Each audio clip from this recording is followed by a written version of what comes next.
pikirkan semua yang manis, karena di dunia ini banyak yang pahit, saudara. Jangan izinkan kepahitan itu masuk di hidup kita, tapi terus lepaskan pengampunan, lepaskan sesuatu yang baik. Lalu semua yang sedap didengar, semua yang disebut kebajikan dan patut dipuji, pikirkanlah semuanya itu. Ya, firman Tuhan hari ini mengajarkan kepada kita, saudara, ya, pikirkan semua yang baik. Sebab apa, saudara? Apa yang kita masukkan ke dalam pikiran kita itu sangat menentukan apa yang akan muncul dalam perkataan dan tindakan kita. Ya, kalau kita ini mengizinkan kepahitan masuk di hati, maka yang kita akan ucapkan adalah kata-kata yang pahit. Kita juga cenderung menyakiti hati orang. Ya, tetapi kalau kita memikirkan yang manis, maka yang manis yang keluar dari hidup kita. Karena itu Paulus menyuruh ya kepada jemaat, memperingatkan kepada jemaat, termasuk kepada kita hari ini, bagaimana kita memprogram pikiran kita ya dengan pikiran yang benar, pikiran yang mulia. Siapa yang bisa mengontrol pikiran kita? Bukan orang lain, hanya kita sendiri. Setiap hari akan banyak sampah yang datang, tapi kita yang bisa menentukan mana yang boleh masuk dalam pikiran kita, mana yang tidak. Itu kuasanya ada pada kita. Makanya setiap hari kita perlu mendengar firman. Mungkin saudara di kantor, saudara akan ketemu dengan teman-teman yang mungkin memfitnah, bergosip, atau berkata-kata yang tidak baik. Engkau punya kuasa untuk menentukan apa yang masuk ke pikiranmu dan apa yang tidak boleh. Kita yang bisa memprogram, buang semua yang tidak baik dari pikiran kita, saudara. Ya, karena firman Tuhan berkata kita hanya boleh memikirkan yang baik, yang mulia, yang sedap didengar. Yang gak sedap didengar gak usah didengar. Ya, ada orang-orang sampah, saudara, yang akan membawa berita-berita buruk. Ya, ada satu orang itu selalu, saudara, kalau WA saya itu yang buruk. Ya, jadi saya harus memprotek.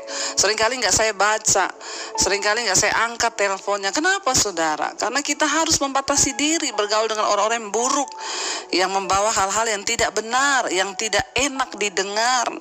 Tuhan berkata, ya, pikirkan yang enak didengar saja. Lalu dikatakan, ya, pikirkan semua yang mulia, yang adil, ya. Seringkali, saudara, ya, kita ini mempunyai banyak masalah dengan pikiran. Ya, bahkan alam bawah sadar kita, ya. Seringkali kalau kita hanya memikirkan yang buruk, yang negatif, yang tidak enak, ya, orang yang cenderung berpikirnya negatif, itu pasti semua ini dia masukkan, yang tidak enak didengar, yang tidak mulia, yang tidak baik, yang tidak patut dipuji, yang tidak adil. Maka kalau semua itu dalam pikiran kita, saya yakin ya, pikiran kita menjadi sampah, maka hidup kita menjadi sampah juga. Jiwa kita penuh dengan sampah, sehingga hidup kita ini jadi sampah. Di mana-mana kita bermasalah. Dengan orang ini kita bertengkar, dengan suami kita bertengkar, dengan anak kita bertengkar, dengan siapapun kita akan bertengkar. Kenapa? Karena dalam diri kita tuh banyak sampah. Mari kita belajar program pikiran kita, masukin hanya hal-hal yang baik saja. Ya, segalanya bacalah firman Tuhan dan berdoalah, minta Allah untuk menolong kita, saudara, untuk memikirkan segala yang baik. Ya, karena apa yang kau pikirkan itu yang kau percayai, apa yang kau percayai itu yang kau imani, dan apa yang kau imani itu akan terjadi menimpa hidupmu. Kalau kita pikirkan yang baik, yang manis, pikirkan firman Tuhan. Makanya kenapa saudara harus banyak mendengar firman pagi hari. Saya bersyukur, ya, banyak kok yang WA ke saya, Bu, setiap pagi saya ke kantor, saya dengar khotbah Ibu di mobil. Di kantor pun saya dengar khotbah Ibu. Sekarang hidup saya berubah, Bu, saya semakin positif. Dulu saya tuh menjadi orang yang negatif, apa dikit tersinggung, apa dikit marah, apa dikit gini.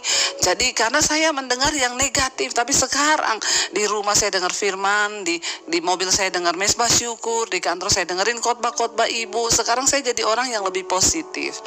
Ya, saudara, ya, mari kita membangun kehidupan kita, karena tidak ada orang lain yang bisa membangunnya selain kita sendiri. Tentunya berdasarkan firman Tuhan. Ya, dan dikatakan, dan apa yang telah kamu pelajari, apa yang telah kamu terima, apa yang telah kamu dengar, apa yang telah kamu lihat, kata Rasul Paulus, daripadaku, ya, lakukanlah itu, maka Allah sumber damai sejahtera akan menyertai kamu. Bagaimana Tuhan bisa menyertai dan melimpahi berkat dalam hidup kita? Saudara, jangan hanya menjadi pendengar firman saja. Banyak orang-orang hanya menjadi pendengar firman, tetapi dia nggak melakukan firman itu. Makanya firman Tuhan berkata, karena itu apa yang telah kamu dengar, yang telah kamu pelajari, yang telah kamu terima.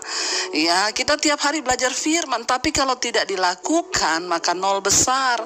Tuhan juga nggak bisa menyertai, Tuhan nggak bisa memberkati kita.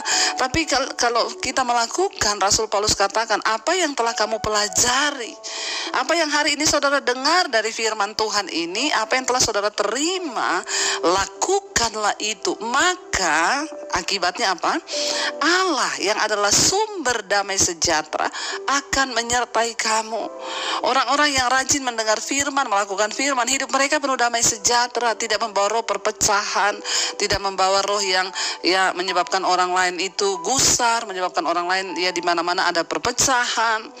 Kenapa? Karena dalam dirinya ada damai sejahtera. Saudara, saya mau berdoa buat setiap kita. Mari ya, semakin hari kita semakin bertumbuh, semakin tahun kita semakin dewasa, hidup kita semakin diubahkan, bahkan hati kita semakin dipulihkan, jiwa kita semakin dipulihkan, dan kita berbuah-buah lebat supaya hidup ini memuliakan nama Tuhan. Saya berdoa dan saya percaya, jadilah berkat di tempatmu bekerja, jadilah berkat di sekolahmu, jadilah berkat di rumah tanggamu, jadilah berkat dalam pergaulanmu, jadilah berkat dalam komunitasmu.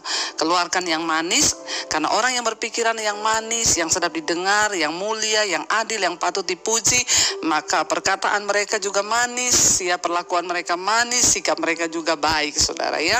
Karena itu mari kita semua semakin hari semakin melekat kepada Kristus dan melakukan ajaran-ajaran firman Tuhan, agar Allah yang adalah sumber damai sejahtera itu menyertai hidup kita semua. Mari kita merenungkan firman.